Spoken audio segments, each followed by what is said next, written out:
మేము జేఎల్ఎం గ్రేట్లో అండి. మేము పెద్దకూరపాడు మండలం నుంచి వచ్చాము. మా సెక్షన్లో మొత్తం అందరూ కూడా రావడం జరిగింది. ప్రధానంగా మేము 140 మంది జేఎల్ఎం గ్రేట్లు చనిపోయారు సార్. వాళ్ళందరికీ కూడా కంపెన్సేషన్ ఫీజు కూడా ఇప్పటికి కూడా ఇవ్వకుండా పని చేయించుకుంటున్నారు. రెండోది ఏంటంటే సచివాలయం సెలవులు ఇవ్వట్లేదు, మాకు డిపార్ట్మెంట్ సెలవులు ఇవ్వట్లేదు. ఎటువైపు కూడా తేల్చి చెప్పట్లేదు.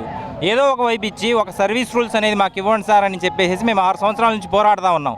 సచివాలయం వాళ్ళకి ఎలవెన్స్లు ఇస్తున్నారు, అలాగే డిపార్ట్మెంట్ వాళ్ళకి పిఆర్సీ మిగతా ఎలవెన్స్ ఇస్తున్నారు.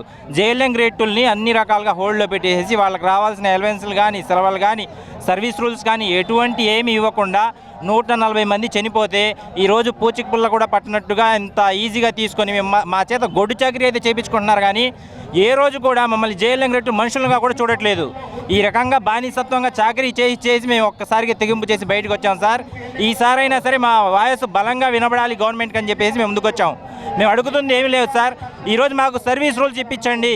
ఒకే సంస్థలో జేఎల్ఎం గ్రేడ్ అని ఒక తోక తగిలిచ్చి 6 సంవత్సరాలుగా మమ్మల్ని నలిపి 140 మందిని చంపేశారు. మేనేజ్మెంట్ వాళ్ళు కానీ ఓఎన్ఎం స్టాఫ్ వాళ్ళు కానీ యూజ్ చేసుకుంటున్నారు తప్పనిచ్చి మాకు కనీసం న్యాయం జరగట్లేదు.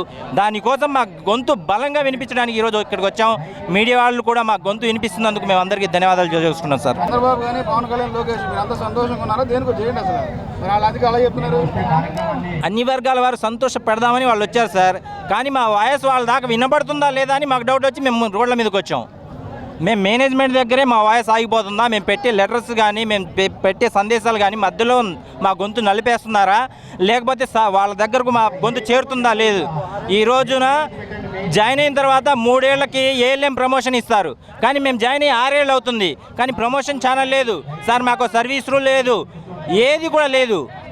అది మా వాయిస్ మీ దాకా వినబడుతుందా లేదా అని అసలు మేము గొంతెత్తి అరవడానికి వచ్చాం. కనీసం మా వాయిస్ మేము వినిపించాలి కదా. మీ దగ్గరగా చేరిన తర్వాత కూడా మీరు రెస్పాండ్ అవ్వకపోతే మేము రెస్పాండ్ అయ్యే తీరు వేరుగా ఉంటుందని చెప్తున్నాం.